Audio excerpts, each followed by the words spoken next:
Are you feeling frustrated and overwhelmed? Do you wish that there's a way that you could just calm your mind, soothe your senses, and give you some perspective? I'm Kathleen Rafter. I help people to become calm, clear, and confident so they can develop vibrant lives of inner peace. I'm a spiritual life coach and teacher and an EFT practitioner. So if you're looking for a way to calm your mind, soothe your senses, give you some perspective, and to find some inner peace, nature is the answer. It's right outside your door. And I'd like to share with you in this video 5 ways, 5 secrets that nature has where you can go through and calm your mind, relax your body, and just be at peace. The first one is to realize that you can just go outside your door and practice what some people call mindful observation. But I like to call it mindless observation, because if you're feeling frustrated and stressed out, overwhelmed, it's because you're spending too much time in your mind.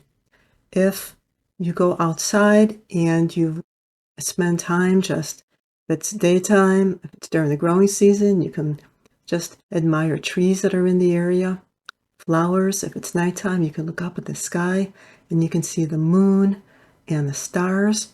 Or just look up in the sky and you'll probably be able to see a cloud or at least blue sky. Doing that will help to bring you out of your mind and into your body. And that's how you're going to create inner peace. Another thing you could do is go to a creek, if you have a creek or a stream in the area. Meditate on a certain point in that stream, maybe where the water goes over a certain rock.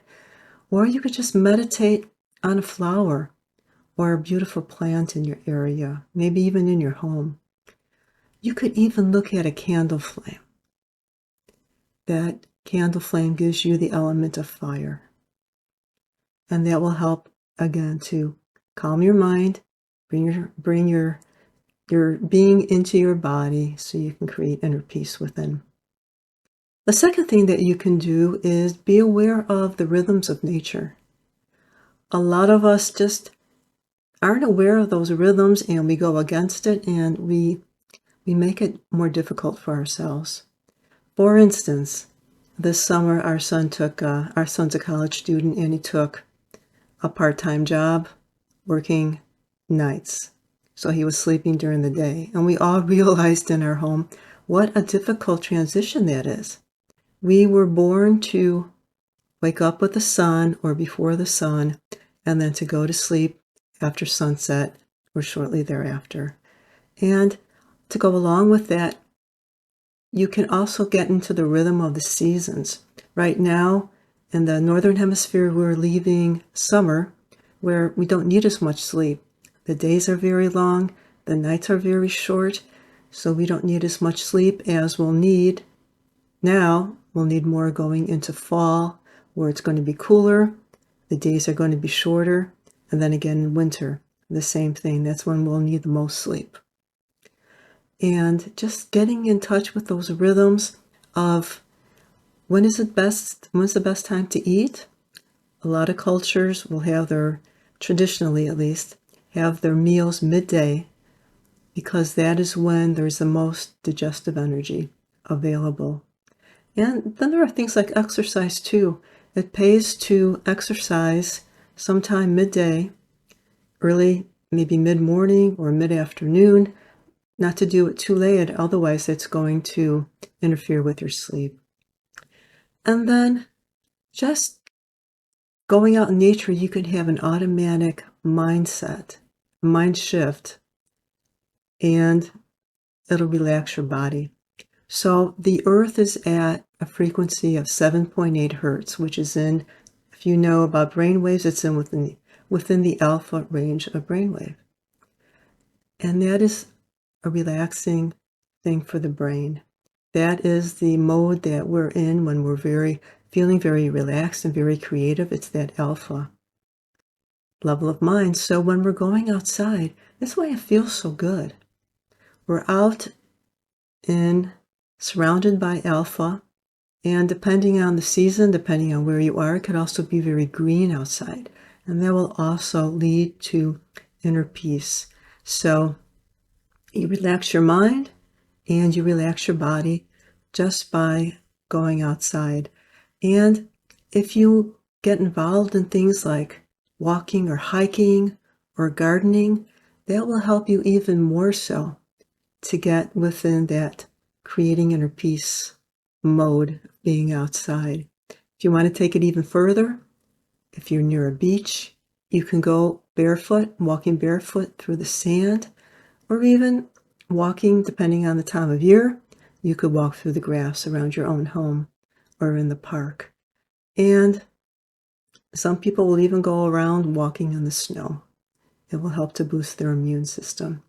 So another thing that comes with nature is to have a change in perspective. I remember driving through at Yosemite National Park. And I remember around every corner there were beautiful mountainscapes. And it just was so awesome. Really awesome. Your thoughts went away and it just went into the beauty of nature and being at one with that nature. And I haven't experienced this personally, but I heard that it's the same thing witnessing the birth of a baby. Just going through and realizing how awesome that is, how awesome life is, and being at one with the nature. And the last thing I'd like to share is actually bringing the outside within. And that's what Feng Shui is all about, if you're not familiar with it. Feng stands for wind, and Shui stands for water. So Feng Shui was designed in being balanced with all the elements of the outside. And these days we can bring those outside elements within the house, within your home. So those elements are fire and water, earth, metal, and wood. So by bringing those in to your home, you're going to balance the energy of your home. And because you're living in your home, you're going to be balanced in your home as well. So it's just a wonderful way to go through, and you can find the exact way to use Feng Shui by studying it. So just to recap, if you find that you're frustrated and overwhelmed, you can go through and create inner peace just by taking some hints from nature. To go through and just use some mindless observation and going outside. You can bring yourself into the rhythms of nature by following things such as getting up with the sun, going to sleep with the sun, eating at the right time, exercising at the best possible time. You can have a mental and a physical reset just by going outside and getting into that alpha level that the earth has. You can have a change of perspective just by witnessing beautiful things in nature. If you can't even be out in nature in a place like Yosemite, you can look at some of these pictures and just feel that awe. And then bringing Feng Shui, bringing the elements of nature, of just bringing those into your home. And by doing that, you'll balance the energy in your home and you'll balance the energy for you and your family. So if you like these ideas that I shared with you right here in this video, I'm sure you'll love the free ebook that I'm offering. 5 steps to create inner peace and calm yourself, even if nothing else has ever worked before. And you'll find a link for that right below this video. So practice the steps, experiment with them a little bit, play around with them. The steps that I introduced in this video and the steps in the ebook as well. And let me know how it's going. You can leave a comment below the video, or you can send me a personal message at kathleenrafter.com. I would love to hear from you and know how things are going for you and how I can help you. So please go through and check out the ebook, and please like this video, subscribe to my channel, and I'll see you next week.